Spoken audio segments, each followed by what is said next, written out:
Hello friends, welcome to my YouTube channel Sanna science club. आज के इस लेक्चर में हम कंटिन्यू करेंगे कार्डियोवैस्कुलर सिस्टम, जिसे हम कह सकते हैं सर्कुलेटरी सिस्टम। तो चलिए, इसके पिछले लेक्चर्स में हमने काफ़ी कुछ चीज़ें डिस्कस कर ली हैं और आज का हमारा लेक्चर होने वाला है ईसीजी के ऊपर। ईसीजी को हम ईकेजी के नाम से भी जानते हैं, जिसका फुल फॉर्म होता है इलेक्ट्रोकार्डियोग्राफी या फिर इलेक्ट्रोकार्डियोग्राफी। मतलब यहाँ पे सी भी हो सकता है, के भी हो सकता है। तो ये जो है आप याद रखेंगे। नॉर्मली सभी लोग जो है ईसीजी के नाम से जानते हैं।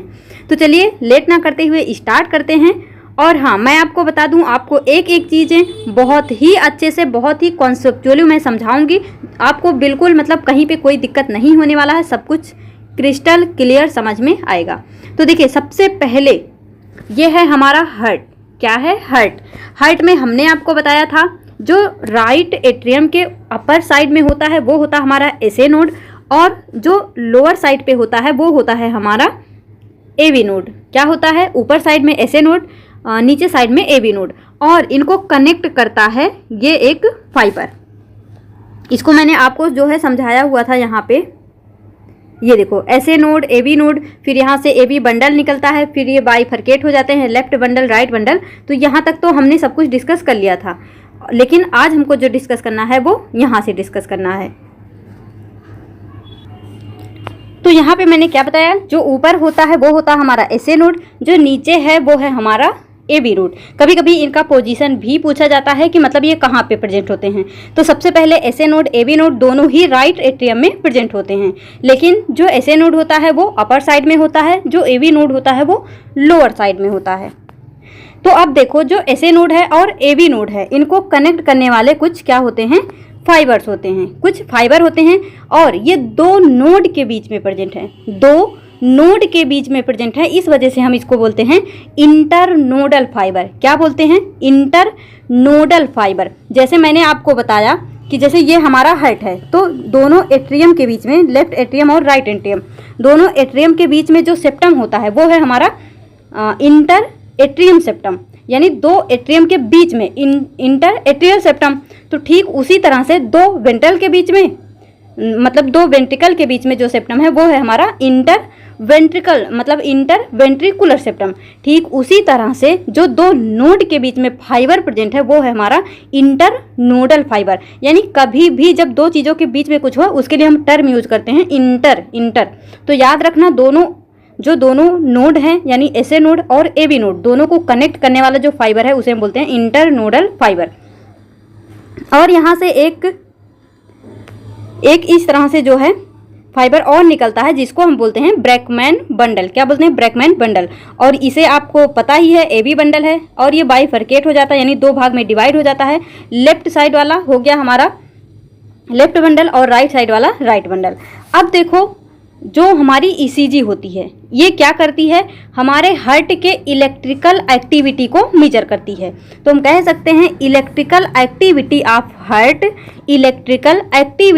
Heart is measured by ECG या फिर ईकेजी, जिसे हम बोलते हैं इलेक्ट्रोकार्डियोग्राफ।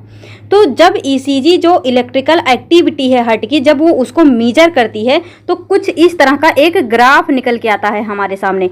और पूरे ईसीजी में हम इसी ग्राफ की बात करने वाले हैं कि ये PQRST, ये जो ग्राफ निकल के आता है, जो इलेक्ट्रोकार्डियोग्राफ जो मशीन होती है, इससे जो ये ग्राफ निकल के आता है, इसमें PQRST, ये मतलब इसमें से कौन से पॉजिटिव नोड होते हैं, कौन से नेगेटिव होते हैं, कौन क्या रिप्रेजेंट करते हैं, और मतलब सब कुछ जो है इसके बारे में डिस्कस करने वाले हैं। तो यहाँ पे एक कन्फ्यूजन हो सकता है, आप याद रखना। जैसे ये हमने बोला कि ये ग्राफ है जो निकल के आया, ये हमारा ग्राफ है, पर हम इसको ग्राफ नहीं बोलते, इसको हम बोलते हैं इलेक्ट्रोकार्डियोग्राम। जो ये ग्राफ निकल के आता है, जो यहाँ पे आपको दिख रहा होगा, ये है हमारा इलेक्ट्रोकार्डियोग्राम। लेकिन इसके लिए जो मशीन यूज करते हैं, यानी हार्ट के इलेक्ट्रिकल एक्टिविटी को मेजर करने के लिए जो मशीन यूज होता है, उसको हम बोलते हैं इलेक्ट्रोकार्डियोग्राफ। यानी ग्राफ को ग्राम बोल रहे हैं और इसको मेजर करने वाला जो मशीन है उसको ग्राफ बोल रहे हैं। तो इसमें कंफ्यूज मत होना, इसका नाम पता नहीं ऐसा क्यों दिया गया है, पर दिया गया है। ग्राफ को ग्राम बोलते हैं और जो मशीन है उसको ग्राफ बोलते हैं। तो जो मतलब अगर क्वेश्चन आ गया, मतलब उनके दिमाग में आ गया इस तरह से कंफ्यूज करने का, तो आप जो है कंफ्यूज मत होना। ग्राफ को क्या बोलेंगे, ये जो ग्राफ निकल के आया हमारे सामने ये हो जाएगा इलेक्ट्रोकार्डियोग्राम। और जो मशीन होती है ईसीजी जो मेजर कर, मतलब जो इलेक्ट्रिकल एक्टिविटी को मेजर करती है वो होती है इलेक्ट्रोकार्डियोग्राफ। अब यहाँ पे देखिए, तो यहाँ पे ये हमने देख ही लिया, मतलब ऐसे नोड है, ए बी नोड है, दोनों के बीच में इंटरनोडल फाइबर है और यहाँ से ब्रैकमैन बंडल निकला हुआ है और ये है हमारा ए बी बंडल। तो ये सब कुछ अब आपको जो है क्लियर होगा। अब आगे देखिए क्या है इलेक्ट्रोकार्डियोग्राफी। अब इसको समझने के लिए सबसे पहले आपको 3 टर्म समझने हैं। 3 टर्म क्या क्या चीज़ें हैं, देखो थोड़ा सा पेशेंस रखना। जो ईसीजी है अभी आपको मतलब आप केवल एकदम मतलब फोकस करके देखते जाना, सब कुछ अच्छे से समझ में आ जाएगा। हो सकता है स्टार्टिंग में अभी आपको दिक्कत होगा, पता नहीं क्या ही पढ़ रहे हैं, पर जब ये लेक्चर इंड हो रहा होगा, हमारी ईसीजी पूरी तरह से इंड हो रही होगी, तब आपको समझ में आएगा। जो आप इस लेक्चर में ईसीजी पढ़ने वाले हो वो आपको DSSB, KBS, EMRS, NVS, यानी हम ये भी कह सकते हैं जो आपका PGT लेवल का भी एग्जाम है वहाँ तक जो है ये आपको ईसीजी पढ़ने की ज़रूरत नहीं पड़ेगी, मतलब एकदम बिल्कुल अच्छे से क्लियर हो जाएगा सब कुछ। तो देखिए यहाँ पे इलेक्ट्रोकार्डियोग्राफी या फिर इलेक्ट्रोकार्डियोग्राफी, जिसको हम ईसीजी या फिर EKG के नाम से जान रहे हैं। तो यहाँ पे 3 टर्म क्या क्या समझने हैं, पोलराइजेशन, डीपोलराइजेशन एंड रीपोलराइजेशन। अब देखो पोलराइजेशन क्या है, जैसे इसको हम एक आदमी के हेल्प से समझते हैं। जैसे ये हमारा कोई पर्सन है, ये सीधा खड़ा है, तो हम इसको बोल रहे हैं पोलराइजेशन, यानी जो इसकी स्टेट है यानी वो सीधा खड़ा है, इसको हम बोल रहे हैं पोलराइजेशन। और जब ये उल्टा हो जाए, यहाँ पे देखो अब ये उल्टा हो गया, तो इसको हम बोल रहे हैं डीपोलराइजेशन। पोलराइजेशन इसका जब ये उल्टा हो गया तो डीपोलराइजेशन। और री मीन्स क्या होता है, पुनः। पोलराइजेशन मीन्स पोलराइजेशन, यानी दोबारा से जब ये सीधा हो जाएगा तो इसको हम बोलेंगे रीपोलराइजेशन। सबसे पहले आपको ये तीनों टर्म समझ में आने जरूरी हैं। पोलराइजेशन यानी एक सीधा व्यक्ति, मतलब कोई व्यक्ति सीधा खड़ा है, पोलराइजेशन। जब वो उल्टा हो गया, डीपोलराइजेशन। जब वो फिर से सीधा हो गया, रीपोलराइजेशन। ये तीनों अगर आपको समझ में आ गए हैं तो आगे देखिए। तो अब क्या होता है, जैसे यहाँ पे हम बात करने वाले हैं इलेक्ट्रिकल कंडक्शन की। हमने क्या देखा, जो ईसीजी होता है ये हमारे हार्ट की इलेक्ट्रिकल एक्टिविटी को मेजर करता है। तो सबसे पहले हम यहाँ पे देखते हैं इलेक्ट्रिकल कंडक्शन होता कैसे है। ये इलेक्ट्रिकल कंडक्शन होता कैसे है, तो अब ये इलेक्ट्रिकल कंडक्शन जो है ये हमारे नर्व्स में भी हो सकते हैं, यानी जो इलेक्ट्रिकल कंडक्शन है ये हम नर्वस सिस्टम में भी पढ़ते हैं, तो ये हमारे नर्व में भी हो सकते हैं या फिर ये हमारे कार्डियक मसल्स में भी हो सकते हैं। तो याद रखना, इलेक्ट्रिकल कंडक्शन नर्व में भी हो सकते हैं और कार्डियक मसल में भी हो सकते हैं। तो चाहे आप इसको बोलो कार्डियक मसल्स या फिर नर्व। तो हम जो है ईसीजी डिस्कस कर रहे हैं, तो हम मान लेते हैं ये है हमारा कार्डियक मसल। क्या है, ये है हमारा कार्डियक मसल, जो कि अभी किस स्टेट में है, रेस्टिंग स्टेट में है। कैसे स्टेट में है, रेस्टिंग स्टेट में है, यानी हम कह सकते हैं रेस्टिंग कंडीशन में है। रेस्टिंग कंडीशन का मतलब ये होता है कि जो हमारा कार्डियक मसल है वो बिल्कुल रिलैक्स है। जब आप रेस्ट करते हो तो क्या करते हो, कुछ काम नहीं कर रहे हो, रेस्ट कर रहे हो, यानी रिलैक्स हो। तो जब हमारा कार्डियक मसल कोई काम नहीं कर रहा है, रेस्टिंग कंडीशन में है, यानी वो कैसा है, अभी रिलैक्स है, रिलैक्स है। तो रिलैक्स कंडीशन में क्या होता है कि जो पॉजिटिव चार्ज है वो बाहर की तरफ होता है, जो निगेटिव चार्ज है वो अंदर की तरफ में होता है, यानी positive charge outside, negative charge inside. अब देखो ये पॉजिटिव निगेटिव, यानी जैसे हम पढ़ते हैं ना सोडियम पोटेशियम चैनल, तो ठीक उस तरह से मतलब जो सोडियम होता है वो बाहर के साइड में प्रेजेंट होता है, क्योंकि सोडियम पे पॉजिटिव चार्ज है। तो हम सोडियम और पोटेशियम को डिनोट करने के लिए यहाँ पे मतलब पॉजिटिव निगेटिव इस तरह से ले लेते हैं। तो देखो अगर सोडियम जो है अंदर, जैसे मान लो पॉजिटिव अगर अंदर में हो जाए तो सोडियम जो है अंदर में होगा। तो जब भी सोडियम जो है सेल्स के अंदर इंटर करता है तो वो अपने साथ वाटर भी लेके जाता है। जो सोडियम होता है अगर वो अंदर जाएगा सेल्स के तो वो अपने साथ वाटर भी लेके जाता है, तो मतलब दिक्कत हो जाएगी। तो इस वजह से पॉजिटिव हमेशा बाहर, मतलब रेस्टिंग कंडीशन में पॉजिटिव हमेशा बाहर और नेगेटिव हमेशा अंदर होता है। इतना आपको समझ में आया। तो देखो ये है हमारा कार्डियक मसल, जिसमें positive charge outside, negative charge inside मौजूद हैं, और ये है हमारा बिल्कुल रेस्टिंग कंडीशन, जब कार्डियक मसल बिल्कुल रिलैक्स है। अब क्या होता है, तो अब यहाँ पे क्या होता है, ये जो पॉजिटिव चार्ज है वो अंदर आ जाए, यानी ये जो पॉजिटिव चार्ज है वो अंदर आ जाए, निगेटिव चार्ज बाहर हो जाए। तो हमने क्या देखा, एक व्यक्ति सीधा था तो वो हमने बोला कि पोलराइज है, जब उल्टा हो गया तो डीपोलराइज हो गया। यानी जब पॉजिटिव चार्ज बाहर है, निगेटिव चार्ज अंदर है, तो ये है हमारा ये है हमारा पोलराइज्ड स्टेट। और जब पॉजिटिव अंदर निगेटिव बाहर हो गया तो इसको हम बोलेंगे डीपोलराइजेशन हो गया। और दोबारा से जब निगेटिव अंदर पॉजिटिव बाहर, यानी देखो ये दोनों सेम सेम हो गए, यानी दोबारा से पोलराइज जैसा हो गया, यानी हम इसको कहते हैं रीपोलराइजेशन। अब आगे देखो, electrical conduction in nerves and cardiac muscle. तो कार्डियक मसल और नर्व में किस तरह से इलेक्ट्रिकल कंडक्शन होगा। तो रेस्टिंग कंडीशन में जो कार्डियक मसल है वो क्या कर रहा है, रिलैक्स है बिल्कुल। तो जब ये रिलैक्स है तो अभी क्या है, यहाँ पे पोलराइज्ड स्टेट है। तो यहाँ पे देखो पॉजिटिव बाहर है और निगेटिव अंदर है। तो जो हमारे सेल्स होते हैं उन पे क्या लगे होते हैं, कुछ सोडियम चैनल्स लगे होते हैं। क्या लगे होते हैं, सोडियम चैनल्स लगे होते हैं। तो यहाँ मान लो ये हमारा कार्डियक मसल है, तो इस पे कुछ सोडियम चैनल लगे होंगे। क्या लगे होंगे, कुछ सोडियम चैनल लगे होंगे। और जब अभी कार्डियक मसल बिल्कुल रिलैक्स है तो ये सोडियम चैनल कैसे हैं, क्लोज्ड स्टेट में है। कैसे हैं, क्लोज हैं। अब क्या होगा, जैसे मान लो कोई स्टिमुलस बाहर से आया, तो हमने क्या देखा था, जैसे नर्व के केस में देखते हैं, जैसे मान लो किसी ने आपको पिन चुभाया तो आप तुरंत हाथ को मतलब अपना दूर लेके जाते हो। या जब भी आपको ऐसा कुछ महसूस होता है कि कोई चीज़ तेजी से हमारी तरफ आ रहा है तो आप अपनी आंखें तुरंत बंद कर लेते हो। मतलब इस तरह से रिफ्लेक्स जिसको बोलते हैं, मतलब कुछ ठंडा या गर्म अचानक से लगे तब भी आप में एक मतलब रिफ्लेक्स होता है। तो मतलब जिसको हम बोलते हैं कि स्टिमुलस, मतलब आग पे पैर पड़ते ही आप हटा लोगे, यानी आग क्या हुआ हमारे लिए, स्टिमुलस हुआ।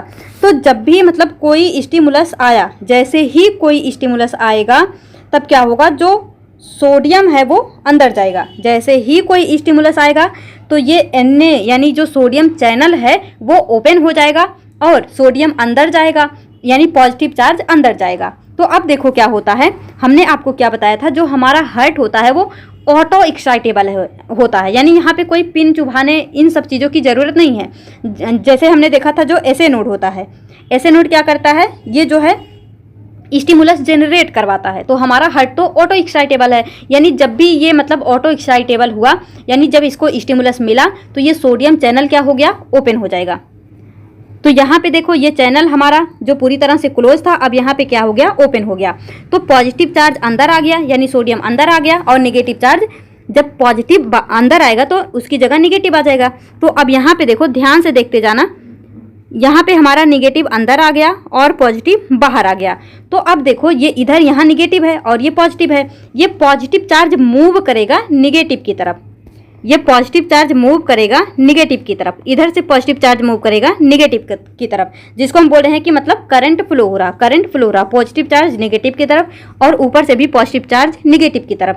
तो अब देखो ये पॉजिटिव चार्ज निगेटिव की जगह ले लिया, यानी यहाँ भी पॉजिटिव यहाँ भी पॉजिटिव हो गया और बाहर साइड में पूरा निगेटिव हो गया। तो हमने क्या देखा, सबसे पहले रेस्टिंग कंडीशन में सोडियम चैनल क्या है, क्लोज है। जैसे ही कोई स्टिमुलस आया सोडियम चैनल ओपन हो गया, इनफ्लक्स ऑफ सोडियम यानी सोडियम अंदर आ गया, जिसको हम बोलते हैं कि अब यहाँ पे क्या हो गया, डीपोलराइजेशन हो गया। क्या हो गया, डीपोलराइजेशन हो गया।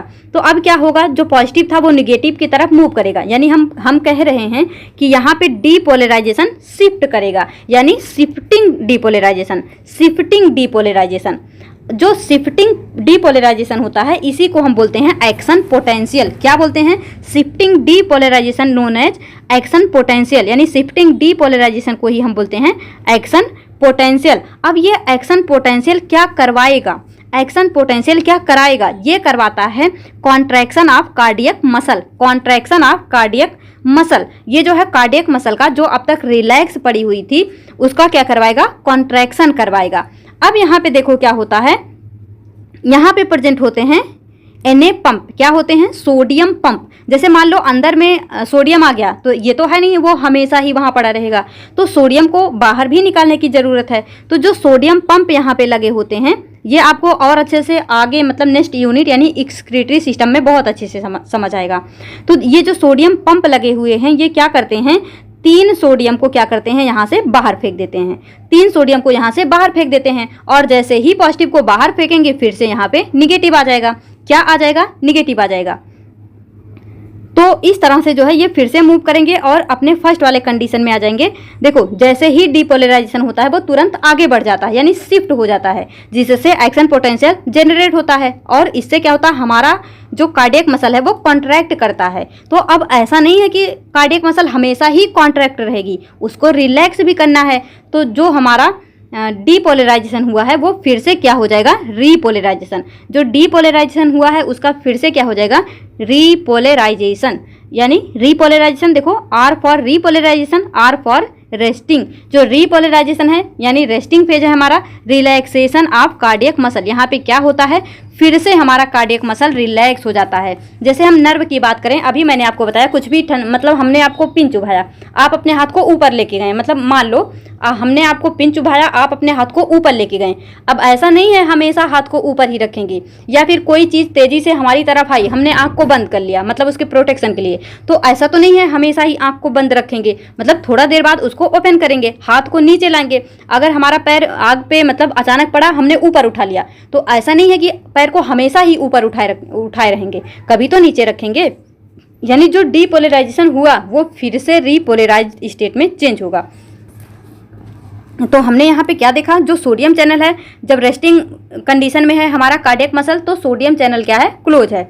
जैसे ही हार्ट जो है ऑटो एक्साइटेबल हुआ, यानी उसको स्टिमुलस मिला कहीं से, तुरंत सोडियम चैनल ओपन हो जाएगा, सोडियम अंदर जाएगा। सोडियम जैसे ही अंदर आएगा, सोडियम जैसे ही अंदर आएगा तो यहाँ पे क्या होगा, करंट फ्लो होगा, यानी जो पॉजिटिव था वो निगेटिव की तरफ मूव करेगा। यानी हम कह सकते हैं शिफ्टिंग डीपोलराइजेशन, शिफ्टिंग डीपोलराइजेशन होगा। शिफ्टिंग डीपोलराइजेशन को हम बोलते हैं एक्शन पोटेंशियल। एक्शन पोटेंशियल क्या करवाता है, कॉन्ट्रैक्शन ऑफ कार्डियक मसल। अब यहाँ पे जो सोडियम अंदर आया है तो वो हमेशा ही अंदर नहीं रहेगा, यहाँ पे कुछ पंप लगे होते हैं, सोडियम पंप, जो कि सोडियम को अंदर से बाहर निकाल के फेंक देते हैं। फिर से ये जो हमारा डीपोलराइज्ड स्टेट था ये रीपोलराइजेशन हो जाता है इसका, यानी ये फिर से रेस्टिंग फेज में आ जाता है, यानी रिलैक्सेशन ऑफ कार्डियक मसल हो जाता है। अब आगे देखते हैं। तो यहाँ पे यही हमने देखा, सबसे पहले क्या था, पॉजिटिव अंदर निगेटिव, पॉजिटिव बाहर निगेटिव अंदर। तो अब यहाँ पे देखो कुछ सोडियम अंदर आए, पॉजिटिव यहाँ हो गया, फिर ये जो है आगे बढ़ा, मतलब ये जो डीपोलराइजेशन हुआ वो आगे बढ़ता जाएगा। जैसे यहाँ पे देखो इन दोनों में डीपोलराइजेशन होगा, फिर ये डीपोलराइजेशन आगे बढ़ा, यानी पॉजिटिव आगे बढ़ा तो पीछे फिर से निगेटिव आ गया, यानी यहाँ पे दो में आपको दिख रहा होगा कि क्या हो गया, डीपोलराइजेशन। अब फिर से जो है ये दो और आगे बढ़ गए, यानी अब देखो डीपोलराइजेशन यहाँ पे पहुँच गया, यानी यहाँ पे निगेटिव निगेटिव हो गया। तो इस तरह से जो डीपोलराइजेशन हुआ वो आगे बढ़ता रहता है, यानी ये प्रोसेस कंटिन्यू चलती रहती है। तो हम क्या बोल रहे हैं, शिफ्टिंग डीपोलराइजेशन, जिसको हम क्या बोलते हैं, एक्शन पोटेंशियल, जो कि क्या करवाता है, कॉन्ट्रैक्शन ऑफ हार्ट मसल्स।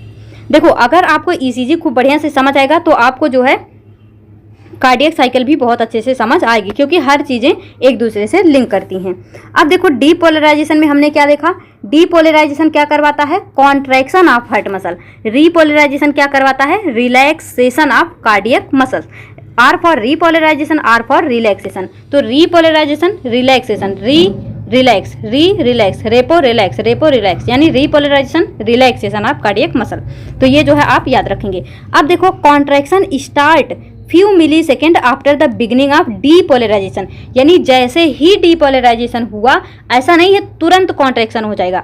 जब डीपोलराइजेशन होता है तो उसके कुछ मिली सेकेंड के बाद कॉन्ट्रैक्शन होता है। तो याद रखना, contraction start few millisecond after the beginning of depolarization, relaxation start few millisecond after the beginning of repolarization, यानी मतलब थोड़ा सा टाइम लेगा, फिर जो है यहाँ पे कॉन्ट्रैक्शन या रिलैक्सेशन होता है। अब यहाँ पे देखो जो मतलब जैसे हमने डीपोलराइजेशन और रीपोलराइजेशन देखा, तो किन किन चीज़ों का डीपोलराइजेशन या फिर रीपोलराइजेशन होगा। तो यहाँ पे सबसे पहले जो होता है atrial depolarization, atrial repolarization, ventricular depolarization, ventricular repolarization. यानी हमने देखा था एट्रियम होते हैं, मतलब right atrium left atrium, right ventricle left ventricle. तो इस तरह से मतलब यहाँ पे ऐसे होता है एट्रियल डीपोलराइजेशन, जिसको हम क्या बोलते हैं, एट्रियल कॉन्ट्रैक्शन। देखो जब डीपोलराइजेशन होता है तो क्या होता है, कॉन्ट्रैक्शन होता है। तो एट्रियल डीपोलराइजेशन में क्या होगा, एट्रिया कॉन्ट्रैक्ट करेगी जिसको हम बोलते हैं सिस्टॉल। देखो सिस्टॉल मीन्स होता है क्या, कॉन्ट्रैक्शन, और डायस्टॉल मीन्स क्या होता है, रिलैक्सेशन। यानी एट्रियल डीपोलराइजेशन क्या करवाएगा, एट्रियल कॉन्ट्रैक्शन यानी सिस्टॉल, और एट्रियल रीपोलराइजेशन यानी एट्रियल रिलैक्सेशन जिसको हम बोलते हैं डायस्टॉल। वेंट्रिकुलर डीपोलराइजेशन यानी जब वेंट्रिकल हमारा कॉन्ट्रैक्ट करेगा जिसको हम बोलते हैं सिस्टॉल, और वेंट्रिकुलर रीपोलराइजेशन यानी वेंट्रिकुलर रिलैक्सेशन जिसको हम बोलते हैं डायस्टॉल। अब यहाँ पे देखो क्या होता है, जैसे हम इस तरह से ग्राफ जो देखते हैं, तो जब यहाँ पे कोई स्टिमुलस नहीं है, जब हार्ट हमारा रेस्टिंग कंडीशन में होता है, तो हम क्या देखते हैं, ये मतलब इस तरह से सीधा होगा, यानी हम इसको कह सकते हैं जीरो डिफ्लेक्शन यानी जब नो इलेक्ट्रिकल कंडक्टिविटी, तब यहाँ पे क्या होगा, जीरो डिफ्लेक्शन होगा। यानी जब हमारा ग्राफ जो है ऊपर जाएगा, जब इस तरह से ग्राफ ऊपर जाएगा तो इसको हम बोलते हैं पॉजिटिव डिफ्लेक्शन या फिर पॉजिटिव वेव, और इस तरह से जो नीचे आएगा उसको हम बोलते हैं निगेटिव डिफ्लेक्शन या फिर निगेटिव वेव। यानी देखो कुछ ग्राफ जो होते हैं वो ऊपर होते हैं, जैसे P हो गया, R हो गया, T हो गया, और Q और S जो होते हैं ये क्या होते हैं, निगेटिव डिफ्लेक्शन शो करते हैं। इसे अभी हम आगे देखेंगे ये किस तरह से होता है। तो यहाँ से हम क्या कह सकते हैं, PRT यानी ये हो गया हमारा PRT, ये क्या शो करते हैं, PRT पॉजिटिव वेव यानी पॉजिटिव डिफ्लेक्शन शो कर रहे हैं यानी पॉजिटिव वेव। और जो Q और S होता है, Q एंड S, ये क्या शो करते हैं, निगेटिव वेव, क्या शो करते हैं, निगेटिव वेव। अब देखो यहाँ पे ये है हमारा नो करंट विल फ्लो, यानी जब एक सीधी लाइन मिलती है, यानी यहाँ पे कोई करंट फ्लो नहीं कर रहा, यानी इसमें जो है क्या हो रहा, जब एक बिल्कुल सीधी लाइन मिल रही है, जीरो डिफ्लेक्शन मतलब क्या है, नो करंट विल फ्लो, यानी यहाँ पे कोई करंट फ्लो नहीं कर रहा। तो अब आपको पता चला होगा PRT क्या होता है, पॉजिटिव वेव होता है, Q एंड S क्या होता है, निगेटिव वेव होता है। अभी और अच्छे से ये क्लियर होगा, आगे देखिए। जैसे ये हुआ हमारा PQRST, तो यहाँ पे देखो ये जो PQRST ये सारी चीज़ें होती हैं, ये कैसे होती हैं।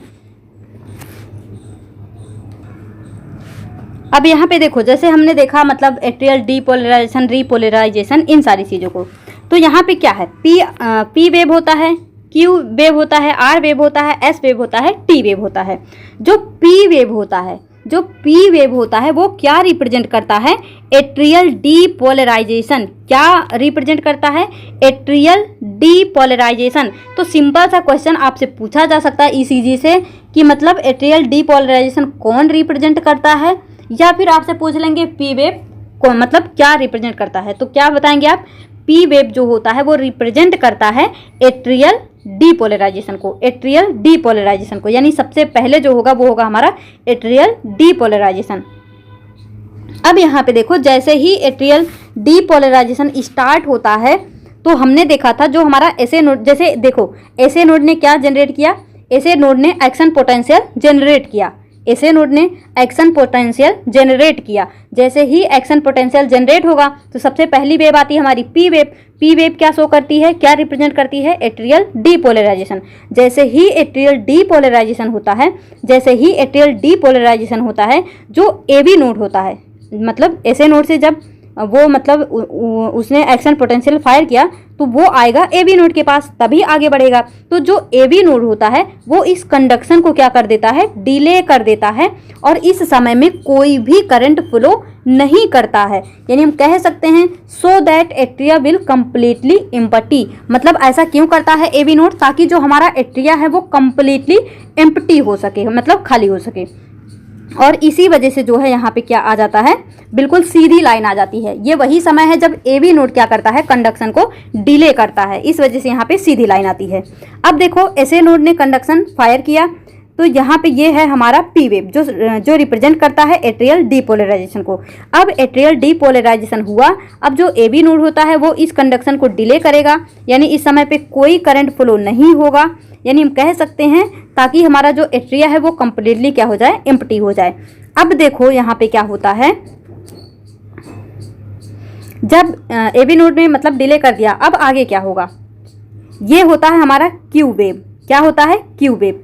जो Q वेव होता है वो क्या रिप्रेजेंट करता है, Q वेव रिप्रेजेंट करता है इंटरवेंट्रिकुलर सेप्टम। जैसे यहाँ पे मैं आपको बताती हूँ, ये है हमारा, चलो ऐसे बना लेती हूँ, ये है हमारा हार्ट, ये है हमारा हार्ट। तो यहाँ ऐसे नोड है, ऐसे नोड से एक्शन पोटेंशियल जनरेट हुआ, ये गया एबी नोड के पास, और इससे फिर आगे मतलब एबी बंडल ये सारी चीज़ें निकलती हैं। तो यहाँ पे क्या होता है, सबसे पहले जो स्टिमुलस जब जनरेट हुआ वो कहाँ पे आएगा, वो आएगा हमारे वेंट्रिकुलर सेप्टम वाले रीजन में। कहाँ पे आएगा, सॉरी यहाँ पे, ये आएगा हमारे इस सेप्टम वाले रीजन में, जिसको हम क्या बोलते हैं, बोलते हैं इंटरवेंट्रिकुलर सेप्टम। अब देखो, अगर आपको वो सेप्टम ऑटम अच्छे से समझ आएंगे तो आपको ईसीजी समझना आसान हो जाएगा।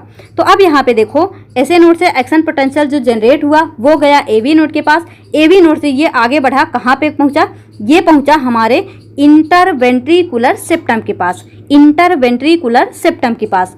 अब हम कह सकते हैं जो क्यू वेव होता है वो रिप्रेजेंट करता है इंटरवेंट्रिकुलर सेप्टम। फिर ये जो पोटेंशियल जनरेट हुआ है वो आगे बढ़ेगा, आगे बढ़ेगा यानी यहाँ से आगे बढ़ेगा तो इस वाले रीजन में जाएगा, यहाँ तक। इस वाले रीजन को क्या बोलते हैं, ये होता है हमारे वेंट्रिकल का मेजर पार्ट, ये होता है हमारे वेंट्रिकल का मेजर पार्ट, जिसको हम बोल सकते हैं अपेक्स। तो यहाँ पे क्या होगा, यहाँ पे जो है, यहाँ पे हमारा स्टार्ट हो जाएगा वेंट्रिकल डीपोलराइजेशन। अब आगे देखो, ये जो मतलब जो मेजर वेंट्रिकल का पार्ट है यानी अपेक्स वाला जो पार्ट है, ये शो करता है आर वेव, ये शो करता है, मतलब ये आर वेव शो करता है हमारे वेंट्रिकल के मेजर हमारे वेंट्रिकल के अपेक्स वाले रीजन को। अब देखो, ये जो एक्शन पोटेंशियल है वो और आगे बढ़ेगा, ये जो एक्शन पोटेंशियल है वो और आगे बढ़ा यानी यहाँ पे पहुँचा। ये हमारे वेंट्रिकल का पार्ट होता है जिसको हम बोलते हैं बेसल पार्ट। क्या बोलते हैं, बेसल पार्ट। तो याद रखना, सबसे पहले ऐसे नोड से जो एक्शन पोटेंशियल फायर हुआ वो गया एबी नोड के पास, एबी नोड से गया हमारे इंटरवेंट्रिकुलर सेप्टम से, इंटरवेंट्रिकुलर सेप्टम से और आगे बढ़ा, जिसको हम बोलते हैं वेंट्रिकल का मेजर पार्ट यानी अपेक्स पार्ट, जो कि मतलब आर वेव इसको शो करता है, इसके डीपोलराइजेशन को। अब यहाँ पे देखो क्या होता है, ये एक्शन पोटेंशियल और आगे बढ़ता है यानी इस वाले रीजन में आ जाता है, जिसको हम बोलते हैं बेसल पार्ट। अब यहाँ पे क्या होता है, कंप्लीट डीपोलराइजेशन हो गया। मतलब देखो, अब यहाँ तक हमारा वेंट्रिकल पूरी तरह से क्या हो गया, फिल हो गया, यानी हम कह सकते हैं यहाँ पे क्या हो गया, कंप्लीट डीपोलराइजेशन। देखो, सबसे पहले यहाँ पे भरा, फिर एक्शन पोटेंशियल आगे बढ़ा, यहाँ तक ये भरा, मतलब डीपोलराइजेशन हुआ, फिर यहाँ तक हुआ, यानी अब ये कंप्लीटली क्या हो गया, कंप्लीट डीपोलराइजेशन इसका हो गया। यानी जब कंप्लीट डीपोलराइजेशन होगा तो यहाँ पे क्या होगा, no current flow, no current flow यानी नो लाइन, जिसको हम बोलते हैं जीरो डिफ्लेक्शन। इस वजह से दोबारा यहाँ पे डिफ्लेक्शन आता है, जिसको हम बोल रहे हैं जीरो डिफ्लेक्शन, जो कि कब आता है, जब कंप्लीट डीपोलराइजेशन हो जाता है हमारे वेंट्रिकल का। अब यहाँ पे देखो क्या होता है, अब यहाँ पे क्या होता है, ये जो मतलब जब कंप्लीट डीपोलराइजेशन हो जाएगा तब क्या होगा, रीपोलराइजेशन होगा। यानी जो हमारा टी वेव होता है वो रीपोलराइजेशन शो करता है किसका, वेंट्रिकल का। यानी जब वेंट्रिकल पूरी तरह से डीपोलराइज हो गया तो उसका जो मतलब नेक्स्ट स्टेप होगा वो होगा हमारा वेंट्रिकुलर रीपोलराइजेशन। अब यहाँ पे देखो, आगे इसे और समझते हैं थोड़ा सा। अब अगर आपको ये अच्छे से क्लियर हो गया होगा तो आगे वाला और अच्छे से क्लियर होगा। जैसे यहाँ पे देखो, मैंने आपको बताया सबसे पहले क्या हुआ, ये जो एसए नोड था इसने एक्शन पोटेंशियल जनरेट किया, ये पहुंचा हमारे एबी नोड के पास। तो एक्शन पोटेंशियल जैसे ही जनरेट होगा तो यहाँ पे जो हमारा पी वेव बनता है, जो कि शो करता है एट्रियल डीपोलराइजेशन। एट्रियल डीपोलराइजेशन के बाद मतलब ऐसे नोड से एक्शन पोटेंशियल एबी के पास पहुंचा, एबी नोड डिले कंडक्शन यानी यहाँ पे सीधी लाइन बनेगी, कोई करंट फ्लो नहीं होगा, so that atria will completely empty, ताकि जो हमारी एट्रिया है वो कम्प्लीटली एम्प्टी हो सके। अब देखो, एबी नोड से जो एक्शन पोटेंशियल है वो आया हमारे इंटरवेंट्रिकुलर सेप्टम में, वेंट्रिकुलर सेप्टम डीपोलराइजेशन, और ये शो करता है हमारा क्यू वेव। जो क्यू वेव है वो हमारे एट्रियम के वो हमारे वेंट्रिकल के वेंट्रिकुलर सेप्टम के डीपोलराइजेशन को शो करता है। फिर यहाँ पे देखो, एक्शन पोटेंशियल और आगे बढ़ेगा, ये आ जाएगा हमारे major part of ventricular depolarization करवाएगा, जो कि शो करता है आर वेव। फिर एक्शन पोटेंशियल और आगे बढ़ेगा यहाँ तक, तो ये हो जाएगा base of ventricular depolarization. Base of ventricular depolarization यानी सबसे पहले वेंट्रिकुलर सेप्टम का डीपोलराइजेशन हुआ, एक्शन पोटेंशियल और आगे बढ़ा, मेजर पार्ट जो है वेंट्रिकल का वो डीपोलराइज हुआ, एक्शन पोटेंशियल और आगे बढ़ा तो बेस वाला पार्ट जो है वेंट्रिकल का वो भी क्या हो गया, डीपोलराइज हो गया। तो यहाँ पे देखो QRS ये तीनों ही क्या शो कर रही हैं, वेंट्रिकल का डीपोलराइजेशन। इस वजह से इसको हम बोल देते हैं QRS कॉम्प्लेक्स। क्या बोल देते हैं, QRS कॉम्प्लेक्स यानी वेंट्रिकुलर डीपोलराइजेशन। क्या मतलब ये तीनों ही वेंट्रिकुलर डीपोलराइजेशन शो करते हैं, इस वजह से इसको हम एक साथ में बोल देते हैं QRS कॉम्प्लेक्स। आपसे सिंपल सा क्वेश्चन पूछ लेंगे QRS कॉम्प्लेक्स क्या शो करता है, तो याद रखना वेंट्रिकुलर डीपोलराइजेशन। अब यहाँ पे देखो जब पूरी तरह से मतलब ये डीपोलराइज हो गया, एक्शन पोटेंशियल ऐसे से निकला AB के पास, AB से गया इंटरवेंट्रिकुलर सेप्टम में, फिर मेजर वाले पार्ट में, फिर इसके बेस वाले पार्ट में, यानी यहाँ तक कंप्लीट डीपोलराइजेशन हो गया। तो अब क्या होगा, कंप्लीट वेंट्रिकुलर डीपोलराइजेशन, यानी जब कंप्लीट वेंट्रिकुलर डीपोलराइजेशन हो जाएगा यहाँ पे कोई करंट फ्लो नहीं करेगा, यानी दोबारा से क्या आएगी, सीधी लाइन आएगी। फिर देखो क्या होगा, जब पूरी तरह से कॉन्ट्रैक्शन हो जाएगा तब क्या होगा, रिलैक्सेशन वाला आएगा मतलब प्रोसेस। तो यहाँ पे क्या होगा, यह है हमारा हार्ट, यह है हमारा हार्ट जो कि पूरी तरह से मतलब अब क्या हो जाएगा, रिलैक्स हो जाएगा। तो यहाँ इसको हम बोलते हैं वेंट्रिकुलर रीपोलराइजेशन, यानी जिस स्टेट से स्टार्ट हुआ था फिर से वहीं पे आ गया, यानी रीपोलराइज हो गया, जिसको हम बोलते हैं वेंट्रिकल रिलैक्स। यानी जब वेंट्रिकल पूरी तरह से डीपोलराइज हो जाएगा तो वो क्या होगा, दोबारा से रीपोलराइज होगा, यानी हम कह सकते हैं क्या होगा, वेंट्रिकल रिलैक्स, जो कि शो करता है हमारा टी वेव। ये टी वेव शो करता है वेंट्रिकल रिलैक्सेशन को। मैंने आपसे एक पोल किया था जिसमें पूछा था कि आप जो है ईसीजी को डिटेल में पढ़ना चाहते हैं या फिर इतना पढ़ना चाहते हैं जितने से एग्जाम में क्वेश्चन बन जाए। तो अगर आपको केवल इतना ही पढ़ना है कि जिससे एग्जाम में क्वेश्चन बन जाए, तो अभी ये जो आपको पेज दिख रहे हैं इससे बाहर एग्जाम में कुछ भी नहीं पूछा जाएगा। मतलब जो कुछ भी अब तक हमने 30 मिनट में डिस्कस किया है वो सब कुछ डिस्कस किया है हमारे कॉन्सेप्चुअल क्लैरिटी के लिए। मतलब जो एक अच्छा बच्चा होगा उसको ये पता चल जाएगा कि हमने अब तक जो कुछ भी डिस्कस किया मतलब किस तरह से चीज़ें हो रही होंगी, वो आपको इन सभी डायग्राम से एकदम मतलब नज़र के सामने दिख रहा होगा कि हाँ हार्ट में किस तरह से डीपोलराइजेशन हो रहा है। अब तो हम जो आपको बताएंगे ये तो मतलब एक रटाफिकेशन है, ठीक है, आप रट लो मतलब कौन सा वेव क्या शो करता है, पर रटने से कभी हमारा काम नहीं होने वाला है। हमको जो चाहिए वो चाहिए कॉन्सेप्चुअल क्लैरिटी। तो कॉन्सेप्चुअल क्लैरिटी अब तक आपको हो गई होगी। मैं सोच रही थी मैं जो है टाइम लगा के बता दूंगी कि जिसको डिटेल में नहीं पढ़ना वो जो है यहाँ से पढ़ लेना। फिर मैंने सोचा नहीं बताते हैं, कंप्लीट पढ़ने देते हैं। लेकिन अगर आप पूरा देख चुके हैं, आपको समझ आया होगा सब कुछ अच्छे से, अब ये जो हम यहाँ पे बताने वाले हैं आपको क्वेश्चन तो यहीं से बनेगा क्योंकि ये उसकी पूरी समरी है। लेकिन ये कैसे हुआ ये आपको कभी मालूम नहीं होता, पर अब आप जो है सब कुछ अच्छे से बता सकते हैं। देखो क्वेश्चन यही पूछा जाएगा, पी वेव क्या रिप्रेजेंट करता है, QRS क्या रिप्रेजेंट करते हैं, टी वेव क्या रिप्रेजेंट करता है, या फिर पूछ लेंगे मतलब कौन सा पॉजिटिव कौन सा निगेटिव है। इससे बाहर वैसे भी कुछ भी नहीं पूछेंगे। देखो DSSB में एक साल क्वेश्चन क्या पूछा था ECG से, मतलब ECG का फुल फॉर्म क्या है। मतलब सोचो इतना छोटा छोटा सा क्वेश्चन पूछते हैं, तो अब हमेशा तो ECG का फुल फॉर्म नहीं पूछेंगे। अगर दोबारा से उनका मन होगा ECG से क्वेश्चन पूछने का तो वो यही पूछ लेंगे, बताइए पी वेव क्या करता है, QRS क्या रिप्रेजेंट करता है, टी वेव क्या रिप्रेजेंट करता है। तो ऐसा सा क्वेश्चन मतलब बना सकते हैं। तो आप याद रखना इसकी जो समरी है सिंपल सा, P wave represent atrial depolarization, QRS complex represent ventricular depolarization, T wave represent ventricular repolarization. इससे बाहर कुछ नहीं पूछेंगे। और एक साथ के साथ एक और याद रख लेना, PRT represent positive wave, Q&S represent negative wave. अब देखो just after P wave atrial systole start, just after Q wave ventricular systole start, just after T wave ventricular repolarisation start. यानी अभी हमने यहाँ पे जो भी प्रोसेस देखा इसमें क्या है, मतलब थोड़ा थोड़ा गैप होता है, ऐसा नहीं है एक खत्म हुआ दूसरा तुरंत स्टार्ट हो गया। मतलब उसमें कुछ मिली सेकेंड्स का गैप होता है, तब जाके ये प्रोसेस मतलब चलती रहती हैं, मतलब कुछ मिली सेकेंड के गैप पे चलती हैं। अब यहाँ पे देखो एंड ऑफ टी वेव, देखो जैसे हमने देखा पी क्यू आर एस जो भी देखा, अब ये आता है हमारा लास्ट में टी वेव। क्या आता है लास्ट में? T wave. तो देखो जैसे ही टी वेव इंड हुआ, जैसे यहाँ पे हमारा टी वेव इंड हुआ, इसके पहले हमने पी क्यू आर एस सब कुछ देखा, तो P Q R S T यहाँ तक जो हमारा प्रोसेस है उसको हम क्या बोलते हैं? This is period of ventricular systole. Ventricular systole, जब वेंट्रिकल में डीपोलराइजेशन हो रहा है, तो ये हमारा वेंट्रिकुलर सिस्टोल हो गया। अब देखो जब इंड ऑफ टी वेव हो जाता है तब क्या स्टार्ट होता है?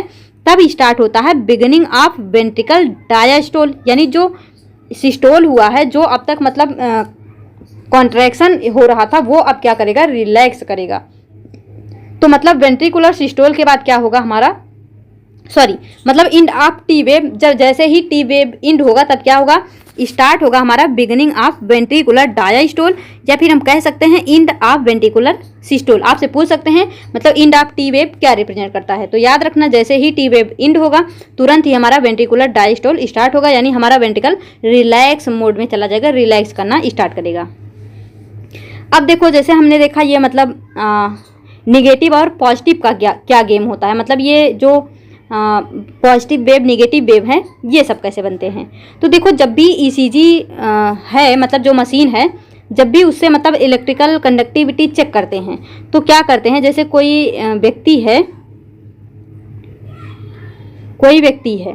तो यहाँ पे कुछ लीड लगाई जाती हैं। जो ईसीजी होता है उसमें कई सारे मतलब देखो 3 लीड हो सकती हैं, 12 लीड हो सकती है, इस तरह से अलग अलग नंबर्स के लीड की ईसीजी आती है। तो जो 3 मतलब जो हमारे एनसीईआरटी में मेंशन है वो है 3 लीड वाला। तो देखो 2 लीड लगाए जाते हैं आर्म पे, यानी इसके आर्म पे लगाए जाते हैं 2 लीड, और इसके लेफ्ट लेग में यानी बाएं पैर में लेफ्ट लेग में क्या लगाया जाता है? एक और लीड। जो लेफ्ट लेग में लगाया जाता है वो होता है हमारा पॉजिटिव, और ये होता हमारा निगेटिव। तो 2 निगेटिव वेव दोनों आर्म में और एक पॉजिटिव हमारे लेग में, मतलब लेफ्ट लेग में, याद रखना लेफ्ट लेग में लगाए जाते हैं, और ये आपस में एक दूसरे से क्या होते हैं? कनेक्टेड होते हैं। तो अब देखो यहाँ पे क्या होती है, जैसे ये हमारा राइट साइड ऑफ आर्म है, ये हमारा राइट साइड ऑफ आर्म है, और ये हमारा लेफ्ट साइड ऑफ आर्म है। ये एक लीड यहाँ लगा दी गई, एक लीड यहाँ लगा दी गई, और एक लीड हमारे लेफ्ट लेग में लगा दी गई। अब क्या होता है, अगर यहाँ पे अगर पॉजिटिव चार्ज पॉजिटिव की तरफ मूव करेगा, जैसे यहाँ पे देखो पॉजिटिव चार्ज पॉजिटिव की तरफ मूव करेगा, तब क्या होगा? हमारा पॉजिटिव इलेक्ट्रोड अगर जो है पॉजिटिव वेव से दूर जाएगा, जैसे यहाँ पे देखो ये हमारा पॉजिटिव वेव है, ये भी पॉजिटिव है, लेकिन ये हमारा पॉजिटिव है, ये भी पॉजिटिव है, लेकिन यहाँ पे क्या हो रहा है? ये इससे दूर जा रहा, पॉजिटिव से दूर जा रहा निगेटिव की तरफ, यानी ये हमारा क्या होगा? Negative wave. तो अब यहाँ पे देखो if positive charge is moving toward positive electrode then यहाँ पे क्या जनरेट होगा? Positive wave. लेकिन if positive charge is moving away from positive electrode तो क्या जनरेट होता है? Negative wave. बहुत ज़्यादा खास ये इंपॉर्टेंट नहीं है, मैं बस आपको ये बता रही हूँ, अगर आपके दिमाग में होगा मतलब ये निगेटिव पॉजिटिव कैसे होता है, तो वो इस तरह से होता है। अब जैसे यहाँ पे देखो ये मतलब ये जो नोड है हमारा निगेटिव, यहाँ निगेटिव है और यहाँ निगेटिव होगा, यहाँ निगेटिव होगा। तो देखो जैसे ये पॉजिटिव है, पॉजिटिव की तरफ मूव कर रहा है, तो ये क्या हो जाएगा? हमारा पॉजिटिव वेव। और यहाँ देखो ये पॉजिटिव है, ये हमारा पॉजिटिव है, लेकिन ये पॉजिटिव से दूर मूव कर रहा होगा, तो क्या होगा? हमारा निगेटिव वेव। और जैसे यहाँ पे हो गया, ये हमारा निगेटिव है, पॉजिटिव की तरफ मूव कर रहा है, यानी निगेटिव से दूर जा रहा। अगर देखो सेम की तरफ अगर जाएगा तब भी जो है हमारा पॉजिटिव आएगा, अदरवाइज निगेटिव। जैसे यहाँ देखो निगेटिव जो है ये निगेटिव से दूर जा रहा, यानी ये हमारा निगेटिव वेव है। अगर निगेटिव के तरफ जा रहा तो हमारा पॉजिटिव वेव। तो इस तरह से ये पॉजिटिव और निगेटिव आता है। अगर मतलब कोई खास इंपॉर्टेंट नहीं है, बस आपको पता होना चाहिए। अगर 2-3 मिनट में मतलब समझ जाओगे इन सब चीज़ों को, तो कोई मतलब आपका ऐसा नहीं है कि टाइम वेस्ट हो गया।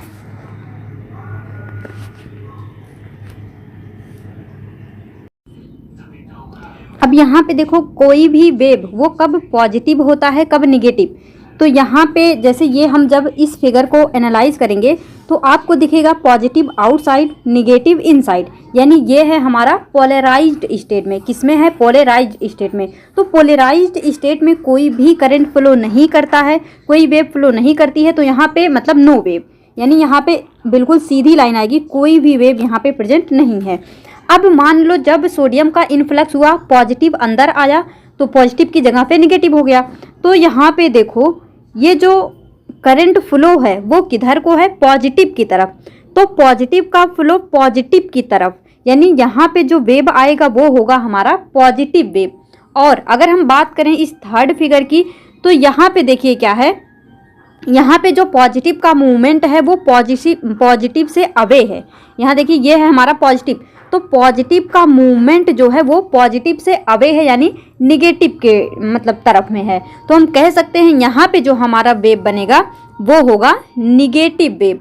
तो इस तरह से जो है, मतलब मैंने आपसे बोला था कि हम ये भी देखेंगे कब पॉजिटिव वेव बनता है, कब निगेटिव। तो यही मैंने अभी आपको ऊपर बताया, जब पॉजिटिव के तरफ चलेगा, जैसे यहाँ पे देखो, जब पॉजिटिव वेव पॉजिटिव की तरफ मूव करेगा तो हमारा पॉजिटिव वेव आएगा, और जब पॉजिटिव से अवे जाएगा तो निगेटिव आ जाएगा। ठीक उसी तरह से जब निगेटिव की तरफ मूव करेगा तो पॉजिटिव वेव,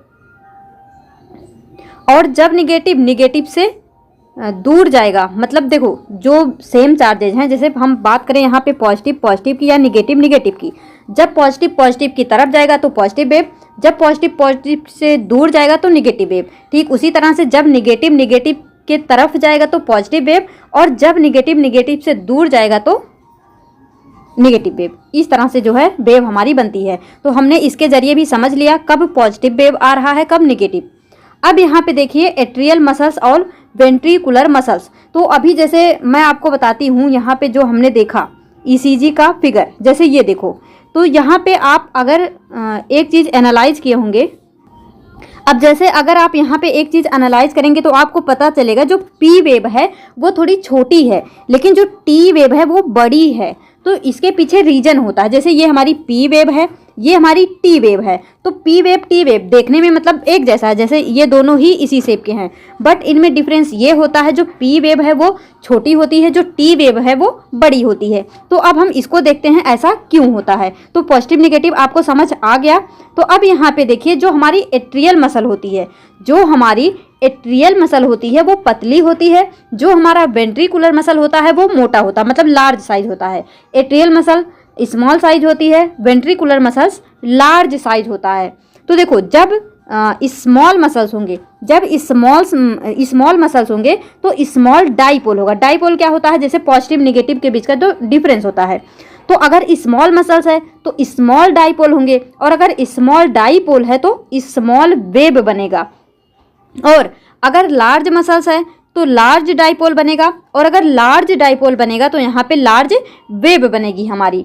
तो लार्ज मसल है तो लार्ज डाइपोल है, अगर लार्ज डाइपोल है तो लार्ज वेव बनेगी। तो इस तरह से ये हमारा मतलब मसल्स डिसाइड होता है कि कौन सा छोटा होगा कौन सा बड़ा होगा। तो अब आपको ये जो फिगर है यहाँ पे कौन सा छोटा है कौन सा बड़ा है ये आपको समझ में आया होगा। तो देखो जो पी वेव है वो एट्रियल डीपोलराइजेशन को रिप्रेजेंट करती है, और जो हमारा टी वेव है वो वेंट्रिकुलर रीपोलराइजेशन को रिप्रेजेंट करता है। तो जो एट्रियल मसल होती है वो छोटी होती है, स्मॉल होती है, इस वजह से यहाँ पे वेव छोटी बनती है, क्योंकि जो डाइपोल है यहाँ पे वो छोटा होता है। तो ये भी आपको क्लियर हो गया होगा पॉजिटिव निगेटिव क्यों आता है। फिर ये भी क्लियर हो गया होगा कि मतलब कोई भी वेव छोटी बड़ी क्यों होती है। तो ये भी हमारा क्लियर हो गया। तो यहाँ पे अब देखो जैसे मैंने आपको बताया ये जो हमारा जैसे ये है पी वेव, फिर हमने देखा एक मतलब गैप आता जो एवी नोड का जहाँ पे डिले होता है, फिर ये आया हमारा क्यू वेव, फिर ये है हमारा आर, यहाँ पे एस, फिर आगे हमारा टी बनेगा। तो ये जो क्यू होता है और एस वेव होता है ये क्या होते हैं, निगेटिव होते हैं। P wave, R wave, T wave यानी पी आर टी क्या होते हैं, पॉजिटिव होते हैं। अब ये पॉजिटिव निगेटिव कैसे होते हैं, तो यहाँ पे देखिए जैसे हमने देखा जैसे ही एक्शन पोटेंशियल जनरेट हुआ, अब देखो ये है हमारा ऐसे नोड। तो देखो जब मतलब एक्शन पोटेंशियल जनरेट हुआ तो यहाँ पे सबसे पहले पी वेव आती है, यानी ये इसके डायरेक्शन में है। देखो लीड हमारी जो लगाई जाती है ईसीजी में वो इस तरह से लगाई जाती है, यहाँ पे होता है हमारा नेगेटिव, यहाँ पे होता है पॉजिटिव। तो यहाँ पे देखिए क्या होता है, जब एक्शन पोटेंशियल जनरेट हुआ तो वो लीड के डायरेक्शन में ही है, तो इस वजह से हमारा जो पी वेव है वो पॉजिटिव है। लेकिन अब यहाँ पे देखो जब ये इम्पल्स आगे बढ़ता है, जैसे यहाँ से जब एवी नोड से ये आगे आया, तो अब यहाँ पे क्या होता है, हमारा जो वेंट्रिकल है उसका क्या होता है, उसका यहाँ पे होता है डीपोलराइजेशन। तो अब देखो ये मतलब जब यहाँ से इम्पल्स आगे आया तो क्या होता है, ये इस तरह से जा रहे हैं, मतलब वेंट्रिकल को डीपोलराइज करवाना है, इस तरह से जा रहे हैं। तो जब ये इस तरह से जा रहे हैं यानी लीड के अपोजिट डायरेक्शन में जा रहे हैं, इस वजह से ये क्या हो गए, निगेटिव हो गए। और जैसे ही इम्पल्स और आगे बढ़ा यानी आर के केस में देखो तो ये तो हमारा सेप्टम हो गया। जैसे मैंने आपको बताया था वेंट्रिकल में मतलब वेंट्रिकल डीपोलराइजेशन में 3 होते हैं। सबसे पहले मतलब देखो पी वेव क्या करवाती है, एट्रियल डीपोलराइजेशन। उसके बाद एवी नोड जो होता है थोड़ा सा डिले करता है, फिर यहाँ से मतलब ये जो स्टिमुलस है वो आगे बढ़ता, एक्शन पोटेंशियल आगे बढ़ा। तो एक्शन पोटेंशियल जब आगे बढ़ा तो सबसे पहले ये जो मतलब इंटरवेंट्रिकुलर सेप्टम है, सबसे पहले यहाँ पे डीपोलराइजेशन होगा, फिर इसके इस वाले पार्ट में डीपोलराइजेशन होगा, फिर हमारा बेस वाले पार्ट में होगा। ये हमने देखा था ना, सबसे पहले सेप्टम में डीपोलराइजेशन होगा, फिर इसके अपेक्स पे डीपोलराइजेशन होगा, उसके बाद इसके बेस पे डीपोलराइजेशन होगा। तो जब एक्शन पोटेंशियल आया पी वेव पे तो ये उसके मतलब इलेक्ट्रिकल लीड के डायरेक्शन में है, यानी पी वेव हमारी पॉजिटिव हो गई। जब हम बात करते हैं क्यू वेव की तो यहाँ पे ये इस तरह से मतलब एक्शन पोटेंशियल जनरेट करता है, यानी इलेक्ट्रिकल लीड के अपोजिट हो गया, इस वजह से ये निगेटिव हो गया। अब देखिए अगर आर की बात करें तो यहाँ पे ये इस तरह से इंपल्स को जनरेट करता है। तो आर वेव जो है देखो ये जो है इलेक्ट्रिकल लीड के डायरेक्शन में ही हो गया, यानी ये भी नीचे को है ये भी नीचे को, तो ये हमारा पॉजिटिव हो गया। लेकिन अब देखो जो एस वेव है मतलब फिर एक्शन पोटेंशियल इस तरह से जाएगा। अब देखो ये इलेक्ट्रिकल लीड के अपोजिट डायरेक्शन में जा रहा है, इस वजह से जो एस है वो हमारा निगेटिव हो जाता है। तो इस तरह से हमने देखा P wave, Q wave, R wave, S wave, कौन सा पॉजिटिव है कौन सा निगेटिव है और क्यों है। मैंने आपको एक एक कॉन्सेप्ट को बहुत ही अच्छे से कई तरह से बताया है। आई होप आपको सब कुछ क्रिस्टल क्लियर हो गया होगा। अब यहाँ पे देखो आपको एक पॉइंट मतलब ये जो भी चीज़ें अभी बताने जा रही हूँ उससे एक निष्कर्ष निकलेगा जो कि आपको पता होना चाहिए। सबसे पहले देखो क्या होता है, जैसे मान लो यहाँ पे कोई मसल्स है तो ये देखो ये फर्स्ट डीपोलराइज होगा, फिर ये लास्ट में डीपोलराइज होगा, यानी फर्स्ट डीपोलराइज लास्ट डीपोलराइज, ये है हमारा कंप्लीटली डीपोलराइज। फिर यहाँ पे ये आता है हमारा डीपोलराइज। तो अब यहाँ पे देखिए इसको आगे समझते हैं क्या होता है कैसे होता है। जैसे देखो यहाँ पे क्या है, जैसे कोई भी मसल्स है तो ये जो इसका ये वाला पार्ट है ये पहले क्या हुआ, डीपोलराइज हुआ, और ये वाला पार्ट जो है वो लास्ट में डीपोलराइज हुआ। अब क्या होता है बाकी मतलब जितने भी केसेस होते हैं, चाहे वो हम नर्व की बात करें या फिर कार्डियक मसल्स की बात करें, तो सभी केसेस में in all cases accept in ventricle, यानी वेंट्रिकल को छोड़ के जितने भी केसेस आप जो है देखोगे, चाहे वो नर्व की बात करो या फिर कार्डियक मसल की, सब में क्या होता है जो पहले डीपोलराइज होगा वही पहले रीपोलराइज होगा, जो पहले डीपोलराइज होगा वही पहले रीपोलराइज होगा। लेकिन वेंट्रिकल के केस में क्या होता है, इन केस ऑफ वेंट्रिकल जो लास्ट में डीपोलराइज होगा वो पहले रीपोलराइज होगा। देखो बाकी सभी केसेस में यानी एक्सेप्ट वेंट्रिकल, वेंट्रिकल को छोड़ के जितने भी केसेस होते हैं जो पहले डीपोलराइज होगा वो पहले रीपोलराइज होगा। लेकिन वेंट्रिकल के केस में क्या होता है, जो पहले मतलब जो लास्ट में डीपोलराइज होता है वो पहले रीपोलराइज होता है। अभी अगर ये आपको नहीं समझ आ रहा कोई दिक्कत नहीं, अभी समझ में आएगा कि ऐसा क्यों होता है। तो अब यहाँ पे देखो जैसे ये फर्स्ट डीपोलराइज है, ये हमारा लास्ट डीपोलराइज है, ये जो ये पोर्शन है ये फर्स्ट डीपोलराइज है और ये लास्ट डीपोलराइज है, ये लास्ट डीपोलराइज है। तो अब यहाँ पे देखो इन ऑल केसेस, जैसे सभी केसेस में क्या हुआ, ये जो पहले रीपोलराइज हुआ है, जो पहले रीपोलराइज हुआ है यही लास्ट में डीपोलराइज होगा, सॉरी जो पहले डीपोलराइज हुआ है वही लास्ट में रीपोलराइज होगा। लेकिन वेंट्रिकल के केस में क्या है, जो पहले डीपोलराइज हुआ है वो क्या है, वो लास्ट में रीपोलराइज होगा। तो अब यहाँ पे देखो क्या होता है, देखो वेंट्रिकल के केस में क्या है हमारा, ये जो है पहले डीपोलराइज हुआ, फिर यहाँ पे क्या हुआ, ये हमारा लास्ट में क्या हुआ, डीपोलराइज हुआ। तो यहाँ पे देखो ये हमारा जैसे फर्स्ट क्या है डीपोलराइजेशन, और डीपोलराइजेशन हमने क्या देखा था, शिफ्ट होता है। तो शिफ्ट होते होते ये यहाँ आया, यानी ये हो गया हमारा लास्ट डीपोलराइजेशन। तो अब यहीं से जो है हमारा स्टार्ट होता है मतलब रीपोलराइजेशन। तो लास्ट डीपोलराइजेशन से क्या स्टार्ट होता है, फर्स्ट रीपोलराइजेशन। यानी हम कह सकते हैं during ventricular repolarisation negative charge is shifting toward negative electrode. इस वजह से हमको जो टी वेव मिलती है वो पॉजिटिव होती है, क्योंकि नेगेटिव की तरफ मूव कर रहा है। तो अब यहाँ पे देखिए, जैसे देखो यहाँ पे क्या होता है, तो यहाँ पे देखिए इसके पीछे का रीजन समझते हैं कि ऐसा होता क्यों है। जैसे मान लो ये हमारा वेंट्रिकल है, ये है हमारा वेंट्रिकल, तो इनके बीच में क्या होंगे, कुछ सेल्स होंगे। तो क्या होगा, जो सेल एकदम नीचे होगा, जो मसल्स इनके बीच में कुछ कार्डियक मसल्स होंगे। तो जो मसल्स सबसे नीचे होगा उस पर सबसे ज़्यादा प्रेशर लगेगा। जो मसल्स सबसे नीचे होगा उस पर सबसे ज़्यादा प्रेशर लगेगा, यानी सबसे ज़्यादा कॉन्ट्रैक्शन होगा। तो अब यहाँ पे देखो क्या होता है, जैसे मान लो ये हमारा वेंट्रिकल है और ये है हमारा कार्डियक मसल्स। तो जो सबसे अंदर में, जो सबसे इनर साइड में कार्डियक मसल है, वहाँ पे क्या होगा, सबसे ज़्यादा कॉन्ट्रैक्शन होगा।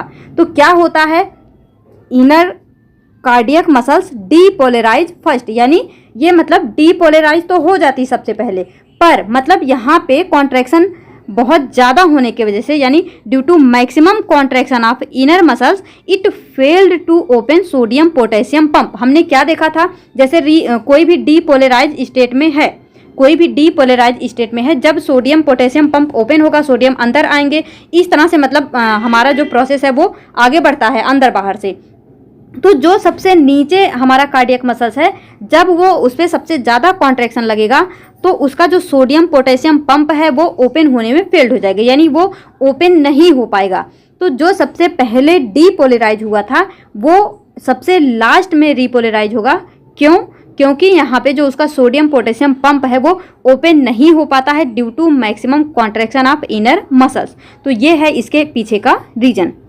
अब यहाँ पे देखिए, जैसे देखो ये है हमारा, मतलब अगर आपसे यहाँ पे एक स्टेटमेंट ये याद रखना है, जो ईसीजी होता है ये एक्चुअली में क्या होता है, वोल्टेज टाइम ग्राफ होता है। क्या होता है, ECG is basically voltage time graph. जो ईसीजी होता है ये एक वोल्टेज टाइम ग्राफ होता है। बस आपको यहाँ से इतना पॉइंट याद रखना है। जो इसका वोल्टेज होता है वो होता है 0.1 मिलीवोल्ट और जो इसका टाइम है वो है 0.04 सेकेंड। तो ये जो है आप याद रखेंगे। अब आगे जो हम स्टार्ट करेंगे वो होगा हमारा कार्डियक साइकिल। अगर आपको ईसीजी बहुत अच्छे से समझ में आया होगा तो कार्डियक साइकिल समझने में बहुत आसानी होगी, क्योंकि इसके जो कॉन्सेप्ट हैं वो ईसीजी के अराउंड ही आप देखेंगे मूव करेंगे। तो अगर आपको ईसीजी नहीं समझ आया, आप इसको एक दो बार अच्छे से देखिए, लिख लिख के प्रैक्टिस कर लीजिए। उसके बाद जो है कार्डियक साइकिल को हम कंटिन्यू करेंगे नेक्स्ट वीडियो में। तो अगर आपको सब कुछ क्रिस्टल क्लियर हुआ हो, कोई भी कन्फ्यूजन हो तो आप उसको डाउट में लिख सकते हैं कमेंट में, मैं श्योरली उसका रिप्लाई करूंगी। तो इस वीडियो में यहीं तक, मिलेंगे अपने नेक्स्ट वीडियो में। तब तक के लिए all the best, be happy, be positive.